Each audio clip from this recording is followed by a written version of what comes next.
How do you feel when you look at the picture of a mountain? Or how do you feel when you are actually at a hill station? How do you feel when you see a sunset or a sunrise?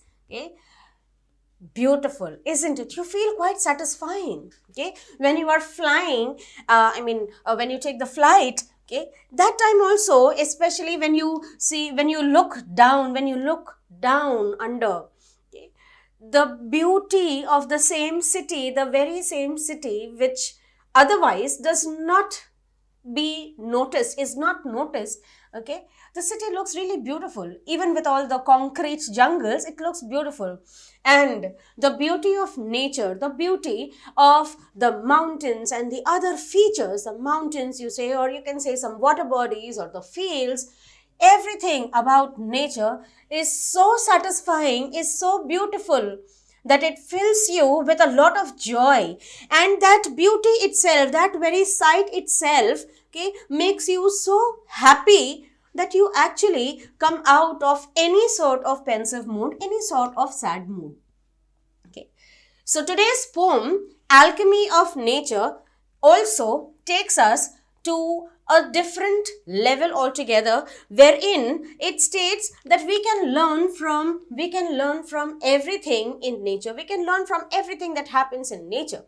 You must have come across some poems based on ants. You must have come across some poems based on sparrows. All right, a famous poem in Hindi, okay, Nid Ka Nirman Fir, based on composed by Harivansh Rai Bachchan.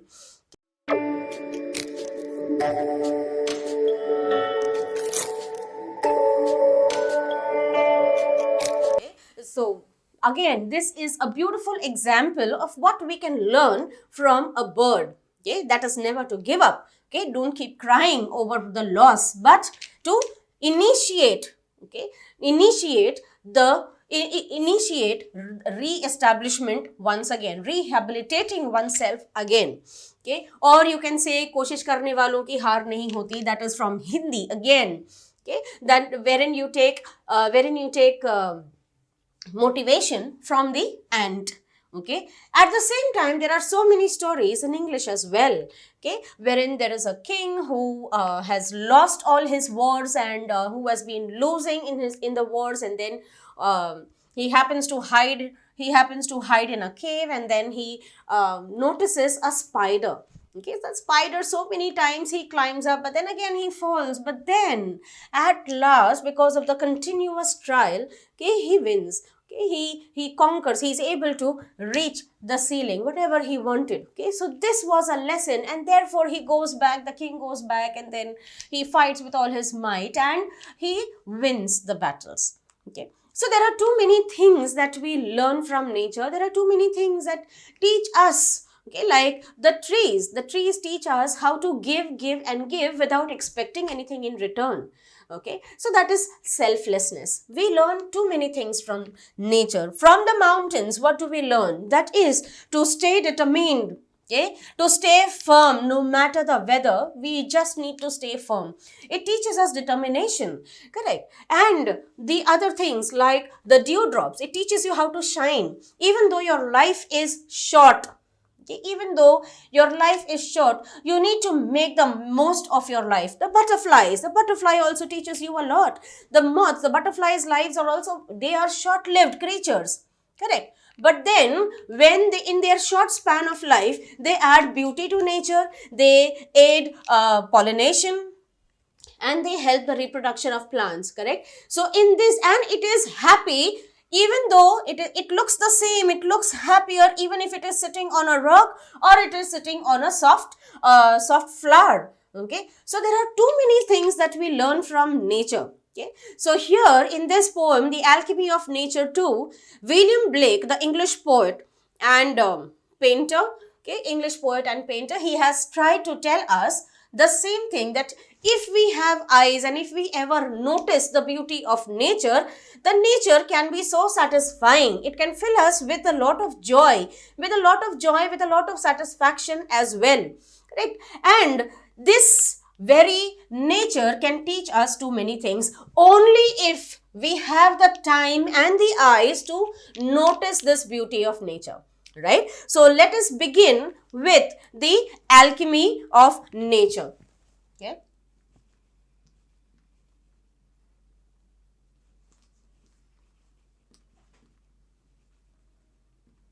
Alchemy of Nature by William Blake.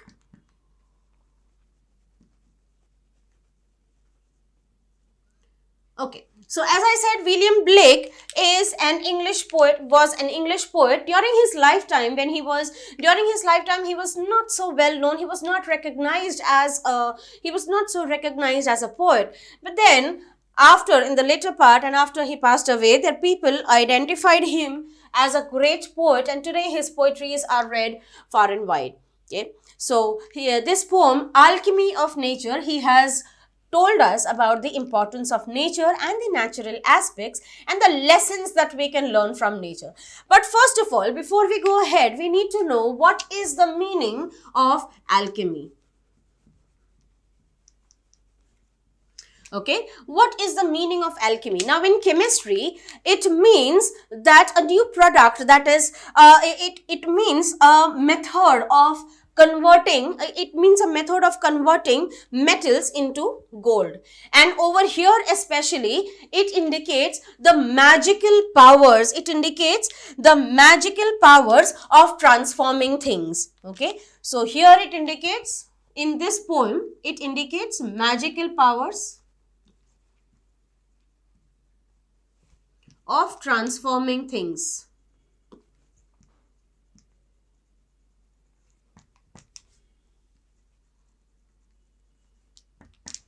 Magical powers of transforming things, right? So what are the magical powers? Okay, now when in the initial stage, if you see, there are a few lines that are written. Okay, the meaning of the same has been given to you below. Okay, the few lines that have been written is: to see a world in a grain of sand and a heaven in a wild flower, hold infinity in the palm of your hand and eternity in an hour. Okay, so what does this mean? If you have the time, if you notice, okay, if you notice the beauty of a wild flower, you can actually enjoy the world's beauty in the palm of your hand, and at the same time, in just one small palm of your hand, the entire beauty of nature and the entire riches of the world can be collected, all right, can be contracted. Okay, but then only if you have the time to do so, all right? And in 1 hour, you can make an eternity. Just like, as I said, a butterfly, even though it has a short life, it makes the most of it and makes us remember it forever. Okay, so let us begin with the alchemy of nature. What does it say? What does it say? We instinctively turn to outdoor activities and nature as a way of relaxing and enhancing our well-being. Okay, so what do we do in order to relax? What do we do during the vacations? Where do we go? Why don't we just live in the city forever? No, we want to go out. And when we go out, we usually select hill stations or beaches, such beautiful places. And I can say that we select the places wherein there is no much crowd. We select the places that is far away from urbanization, far away from pollution, right? So, why do we go to this? It is like, it is our natural instinct, a natural human behavior. Okay, that we tend to select these places, we tend to go to these places in order to relax. Okay, so it is for our natural well-being. Nature soothes and nurtures. So what does nature do? Okay, so nature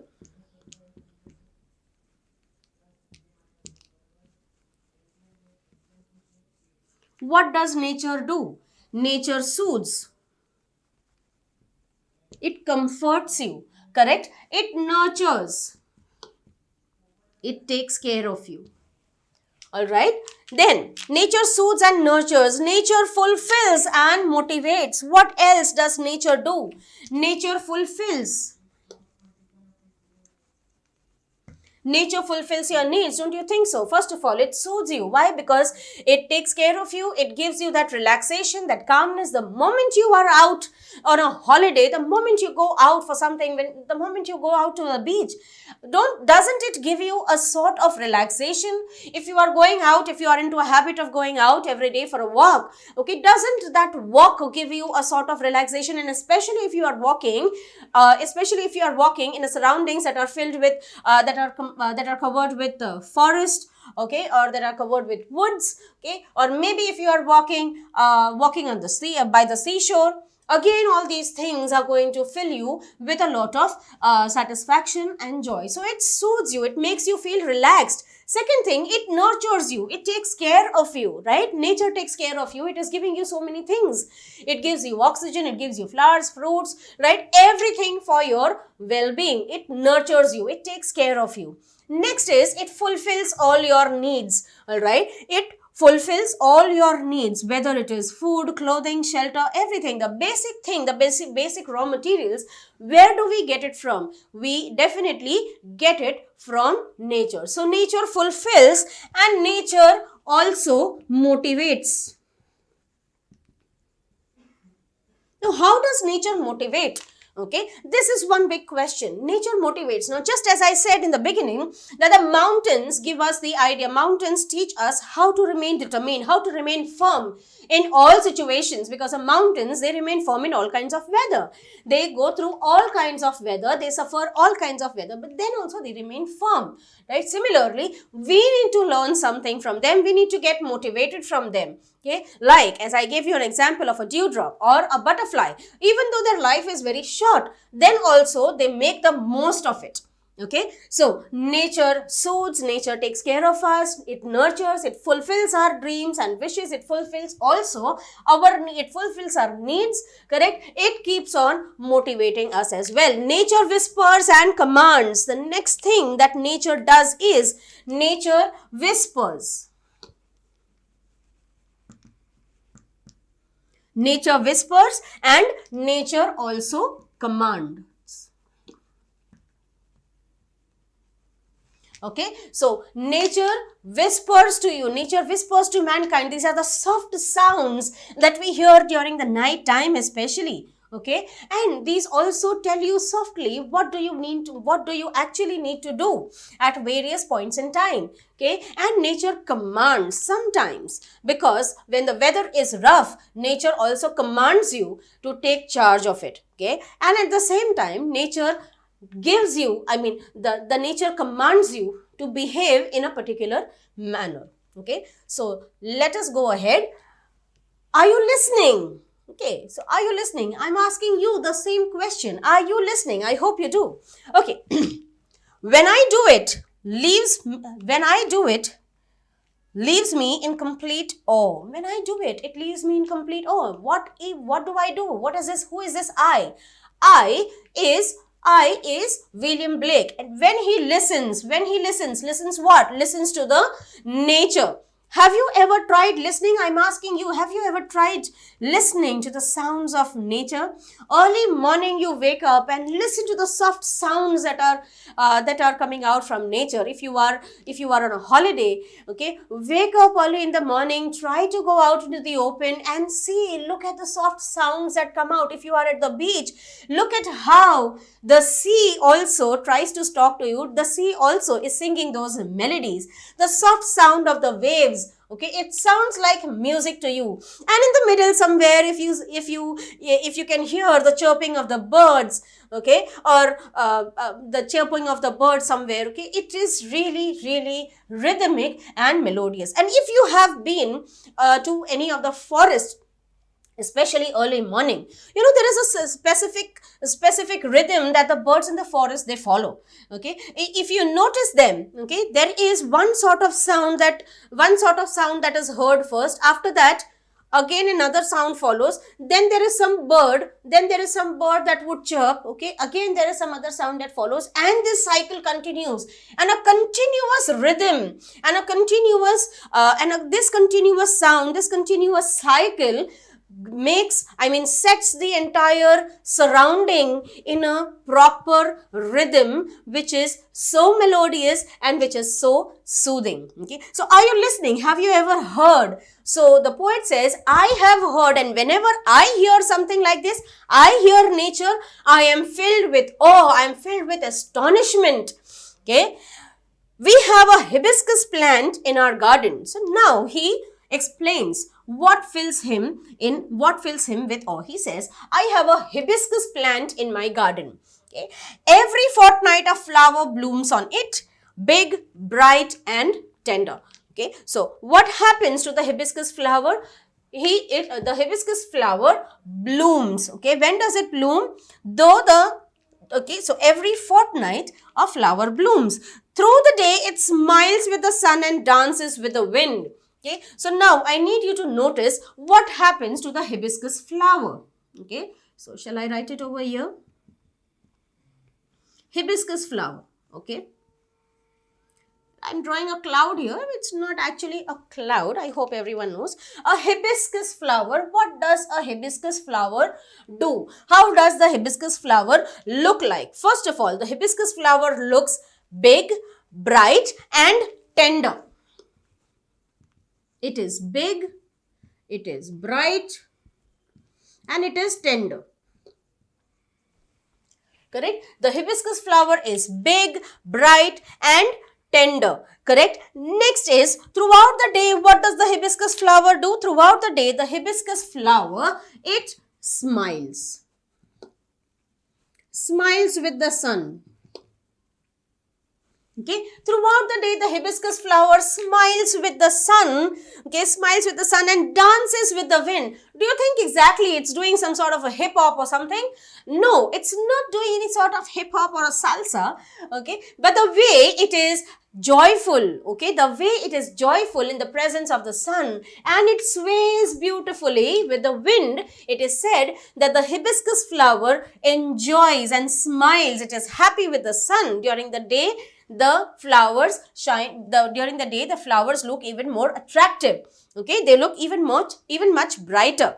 Okay, so it is said that the hibiscus flower, which is so big, which is so bright and which is so tender, that is soft, okay, it smiles with the sun and it dances with the wind.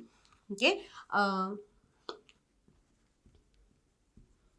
it dances with the wind.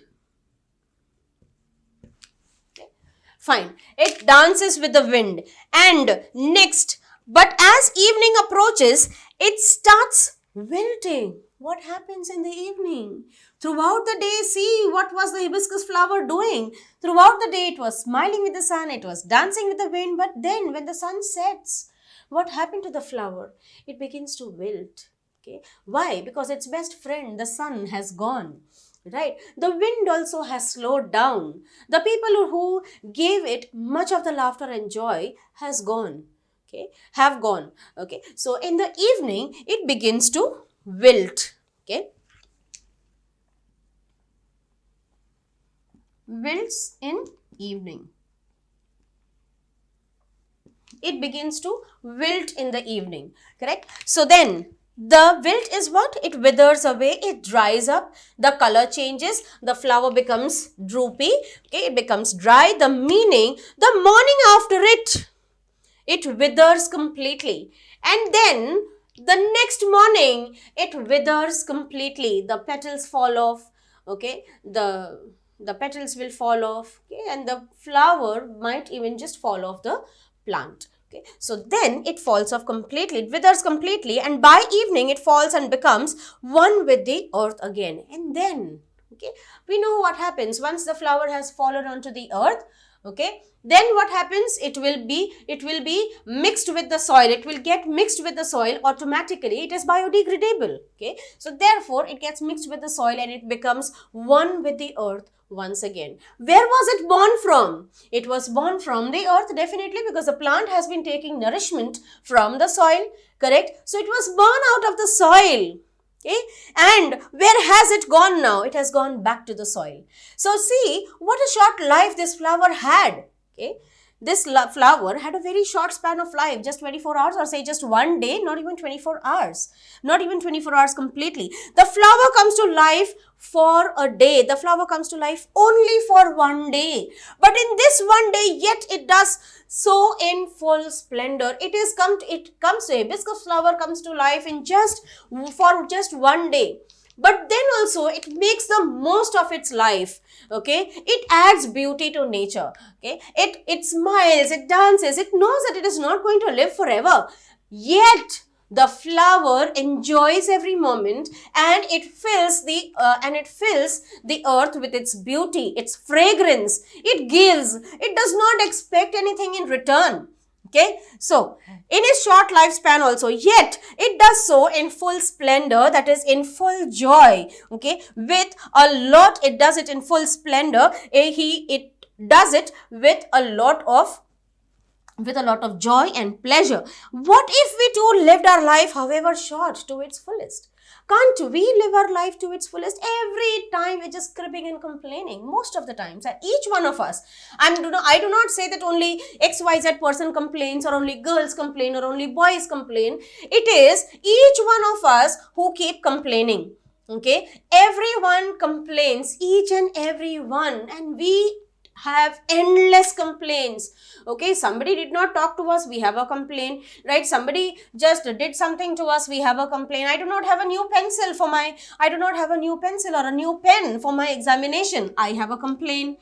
Okay, I keep on cribbing and complaining. If I do not have a new dress for my upcoming party, then again I will crib and complain that I do not have this. Why can't we just be happy with what we have? Why can't we just live? Life is quite short. We do not know what's going to happen next. Okay, so the poet also wants to tell us through the example of the hibiscus flower. He tells us that, see how beautifully the flower lives his life, even though it knows, it is very much aware that it is going to live only for one day. Okay, that is from sunrise to sunset. It's not even the entire day, entire 24 hours. Okay, yet it lives with full joy. Can't we do the same thing? Okay, that is a question to all of us. Now, next. Okay, so this is something which we need to learn. So what is it? What is the first thing that we need to learn from nature, or maybe what the poet wants us to learn? First thing is living our lives to the fullest.